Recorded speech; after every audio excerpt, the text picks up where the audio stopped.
Hello friends, welcome to my channel. स्वागत करता हूं आप सभी का। तो दोस्तों, मैंने आज मिक्सचर का एक क्वेश्चन लिया है जिसको मैं ट्रिक से बताऊंगा। और ये क्वेश्चंस आपने पढ़ा भी होगा, देख लीजिए। मैं क्वेश्चन पढ़ देता हूं। क्वेश्चन है, एक बर्तन में 1600 लीटर दूध भरा हुआ है। एक व्यक्ति बर्तन में से 25% दूध निकालकर उसमें उतना ही पानी भर देता है। वह यही प्रक्रिया 2 बार और दोहराता है, तो अंतिम मिश्रण में दूध की बची हुई मात्रा ज्ञात कीजिए। तो ये सवाल मैं ट्रिक से बताऊंगा आपको, ठीक है। कैसी होगी इसकी ट्रिक मैं बताता हूँ आपको। ट्रिक को एक बार समझ लेना है, उसके बाद अगर आप ट्रिक समझ गए तो सवाल फिर आप बहुत जल्दी लगाएंगे, बिना पेन उठाए भी लगा सकते हैं अगर आपकी कैलकुलेशन थोड़ी अच्छी होगी। तो समझते हैं ट्रिक क्या है। तो सबसे पहले हम ये देखेंगे कि इसमें मात्रा निकाली कितनी जा रही है, ठीक है। तो मात्रा निकाली कितनी जा रही है, 25%। यानी कि बर्तन में 1600 लीटर दूध था, जिसमें से 25% दूध निकाल के उसमें उतना पानी डाल दिया जा रहा है, ठीक है। तो 25% निकाली जा रही है, ठीक है। मात्रा 25% निकाली जा रही है। अच्छा, 25% का मतलब क्या होता है, 1/4, ठीक है।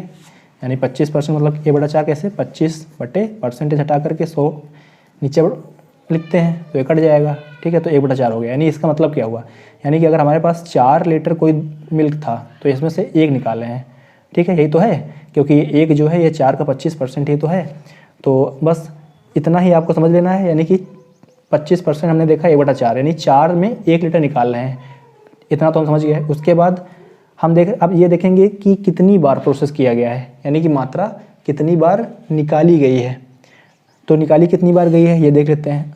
सवाल बोला है 1 बार तो निकाली गई, उसके बाद यही प्रक्रिया 2 बार, ये देखो यही प्रक्रिया 2 बार और दोहराई गई है, ठीक है ना। तो यानी टोटल कितना हो गया, टोटल 3 बार निकाली गई है मात्रा। दूध की 25% मात्रा हम 3 बार निकाल के उतना ही पानी डाल रहे हैं, तो हम इसको 3 बार निकाल लेंगे। जैसे कि ये तो ट्रिक है, समझना इसको। 4 में से 1 निकल रहा है, तो यानी 4 से 1 निकलने के बाद बचा कितना, 3, और टोटल निकाला गया है 3 बार। तो हम इसी प्रकार से इसको लिखेंगे 3 बार, ठीक है। इसी प्रकार हम इसको 3 बार लिख देंगे, 4 से 3, ठीक है। समझ लेना, एक बार और बता देता हूँ मैं। 4 में 1 लीटर निकाला जा रहा है तो बचेगा कितना, 3, यानी 4 से 3, 4 से 3 बचा, लेकिन मात्रा निकाली गई है 3 बार।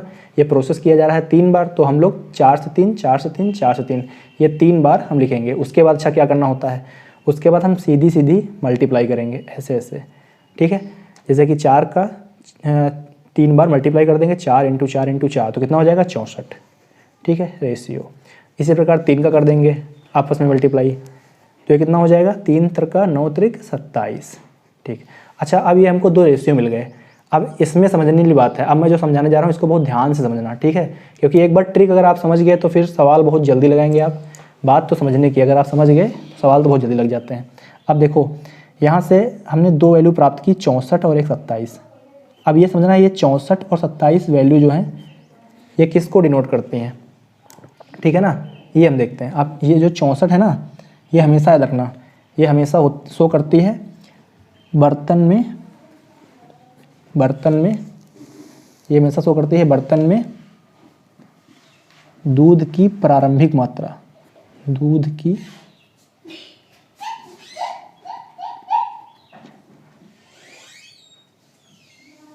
की प्रारंभिक मात्रा, ठीक है ना। और ये शो करता है हमेशा 27 जो है, ये शो करता है दूध की बची हुई मात्रा, ठीक है। ये शो करता है दूध की बची हुई मात्रा। अच्छा, अगर हम 64 में से 27 को माइनस कर दें, यानी इनके बीच का जो डिफरेंस है, डिफरेंस कितना है, इनके बीच डिफरेंस आ रहा है 7, और इधर 5 में 2 गया 3, 37, ठीक है। इनके बीच जो डिफरेंस है, इनके बीच का जो डिफरेंस है ये हमारा 37। अच्छा, ये 37 किसको शो करता है, ये 37 शो करता है पानी की डाली गई मात्रा,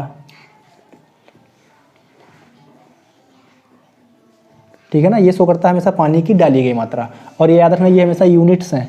ये 64 यूनिट है, ये 27 यूनिट है, 27, और ये 37 यूनिट है, ठीक है ना।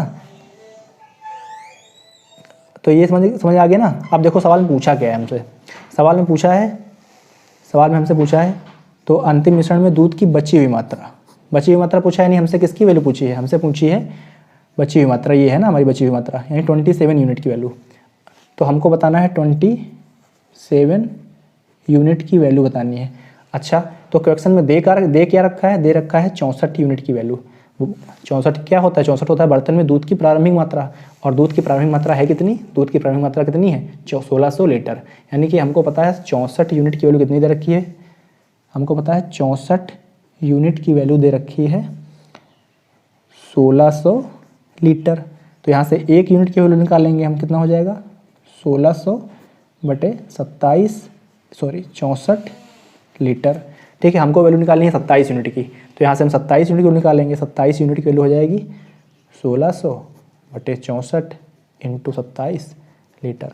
काट देंगे, 16 से 1 4 बार, 16 चौको 64, यहाँ पर 100 बचा है, ये 25 बार चला जाएगा, 25 चौको 100। उसके बाद हम 27 यानी 25 इंटू कितना हो जाएगा 25 इंटू 27, ठीक है 25 इंटू 27 लीटर। तो इसका मल्टीप्लाई करेंगे कितना हो जाएगा 675 लीटर। तो यही हमारा आंसर है, यही पूछा था हमसे सवाल में कि दूध की बची हुई मात्रा, और हमने बताया दूध की बची हुई मात्रा हमारे अकॉर्डिंग क्या है 27 यूनिट है, और दूध की प्रारंभिक मात्रा हमारे अकॉर्डिंग क्या है 64 यूनिट है, ठीक है। और जो पानी की डाली की मात्रा है वो हमारे अकॉर्डिंग कितनी है 37 यूनिट, 37 यूनिट है। लेकिन क्वेश्चंस के अकॉर्डिंग क्या थी, दूध की प्रारंभिक मात्रा 1600, तो हमने 64 यूनिट के बराबर 1600 को लिख दिया। उसी से हमने 1 यूनिट की वैल्यू निकाल ली, और हमसे 27 यूनिट की वैल्यू पूछी थी, तो हमने 27 यूनिट की वैल्यू यहाँ से आराम से फाइंड आउट कर ली। 675 आंसर आ गया। तो इसका आंसर कितना हो गया हमारा, तो इसका आंसर हो गया है 675 लीटर, ऑप्शन बी करेक्ट है। अच्छा ठीक है, अब इसी सवाल में पता है 3 बातें पूछी जाती हैं हमेशा। एक तो मैंने जो बताया है, इसमें जैसे पूछ लिया कि दूध की बची हुई मात्रा बताइए। अब इसमें आपसे ये भी पूछ सकता था कि दूध में जो है पानी की मात्रा कितनी मिलाई गई है। अगर पानी की मात्रा पूछते तो हम क्या करते, अगर पानी की मात्रा पूछ लेते तो हमको पता है कि जो 64 और 27 का जो डिफरेंस है 37 यूनिट, तो यही तो पानी की मात्रा है। मैंने बताया है ना पानी की डाली की मात्रा होती है। तो जहाँ से हमने 1 यूनिट की वैल्यू निकाली थी ना, ये देखो 1 यूनिट की वैल्यू निकाली थी 1600/64 लीटर। तो इसी में अगर हम 37 से मल्टीप्लाई कर देंगे तो हमारा आंसर आ जाएगा पानी की डाली गई मात्रा, ठीक है। और प्रारंभिक मात्रा तो आपको दे ही रखा था। तो इसमें बस यही 3 चीज़ें घुमा फिरा करके पूछते रहते हैं कि या तो प्रारंभिक मात्रा पूछेंगे बची हुई मात्रा दे करके, या पानी की मात्रा दे करके। बस यही चीज़ तीनों बातें आपसे पूछ सकते हैं इस क्वेश्चंस में, ठीक है ना। तो दोस्तों समझ में आ गया होगा आपको। तो आई होप आपको अच्छा लगा होगा वीडियो, और अगर अच्छा लगा है तो आप इसको सब्सक्राइब करिए और शेयर भी कर सकते हैं आप। तो मैं इसी प्रकार हर चैप्टर के जो अच्छे सवाल होते हैं जिसमें मतलब कि ज़्यादा टाइम लगता है सॉल्व करने में, तो मैं उसी तरह के सवालों की ट्रिक में जो है हर चैप्टर की लाऊंगा। तो आप जो है चैनल को सब्सक्राइब कर लीजिए। मैं जब ट्रिक के साथ कोई सवाल बताऊंगा तो आपको उसका नोटिफिकेशन मिल जाएगा। ठीक है दोस्तों, ओके बाय।